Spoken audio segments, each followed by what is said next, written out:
একটা ভিডিও দেখে আমার হৃদয়ে রক্তক্ষরণ হয়েছে। ভিডিওটা হলো একটা সন্তান তার বাবারে মারতে মারতে রাস্তার মধ্যে নিয়ে ফেলাইছে।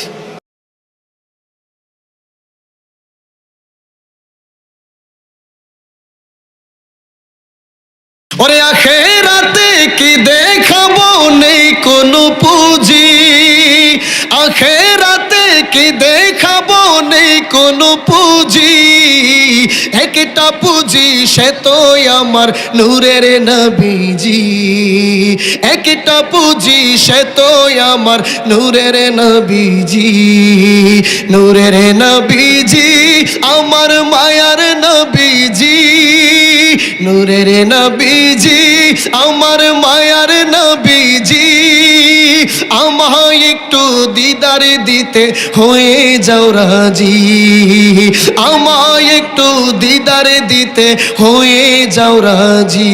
জোরে বলেন মারহাবা। যাই হোক, আর দীর্ঘায়িত করছি না, তবে বিদায় বেলা বলবো 5টা ওয়াক্ত নামাজ পড়বেন, রমজান মাসে রোজা রাখবেন, পিতা মাতার খেদমতের দরকার আছে না নাই?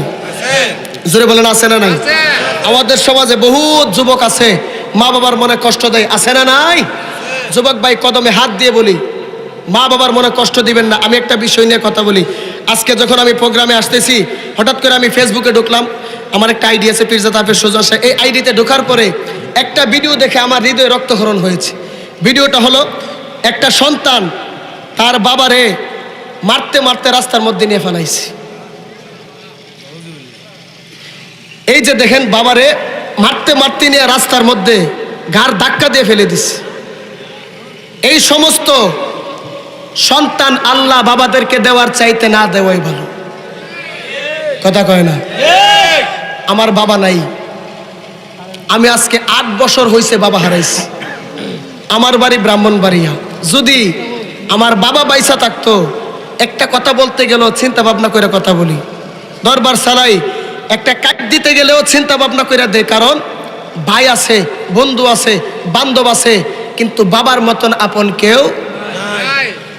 ছোটবেলায় যখন প্রথম প্রথম মাহফিল করতাম, গিয়ে দেখতাম রাত্র 2টা 3টা 12টা 1টা দরবারের পাশ দিয়ে আব্বা হাঁটাহাঁটি করতেছে।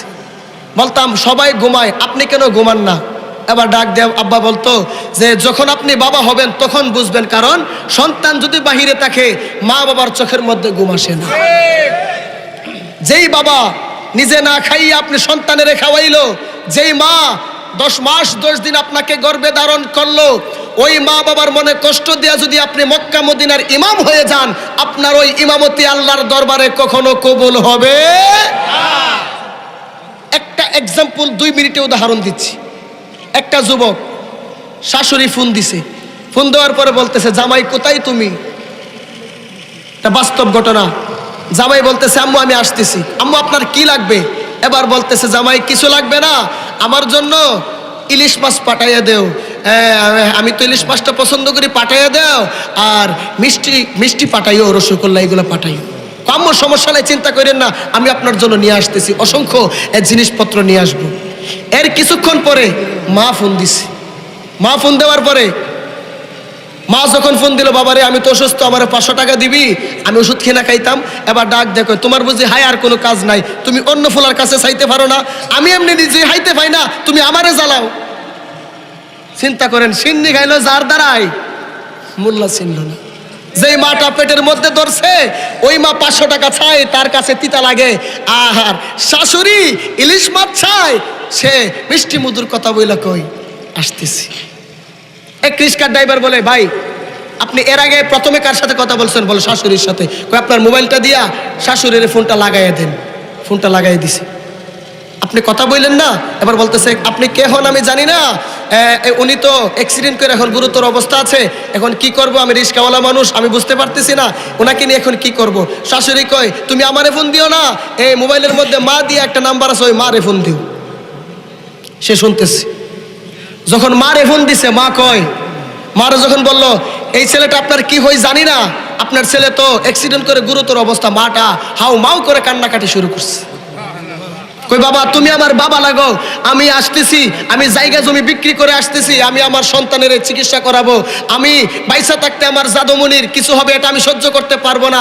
বাবা তোমাকে বাবা বলে ডাকি, তুমি আমার সন্তানটারে কোনো হসপিটালে নিয়ে যাও, হসপিটালে নিয়ে যাও। শত কষ্টের পরে কষ্টকে যিনি স্বীকার করে তিনি হচ্ছে আপনার আমার মা, আপনার আমার মা, আপনার আমার মা। ওই মা বাবার মনে কষ্ট দিয়া মাহফিল করবেন, মাহফিল কোনো কাজে লাগবে? প্রথমে হাত দিয়ে বলি বাইরে মা বাবার মনে কষ্ট দিয়েন না। মা বাবারে তাদের সাথে ভালো ব্যবহার করেন, তাদেরকে ভালোবাসেন, তাদেরকে ভালোবাসা মাহফিল করেন, লাভ হবে। তাদেরকে ভালোবাসা নামাজ পড়েন, লাভ হবে। তাদেরকে ভালোবাসা রোজা রাখেন, লাভ হবে। আর যেই সমস্ত নাফরমান মা বাবার মনে কষ্ট দিবে।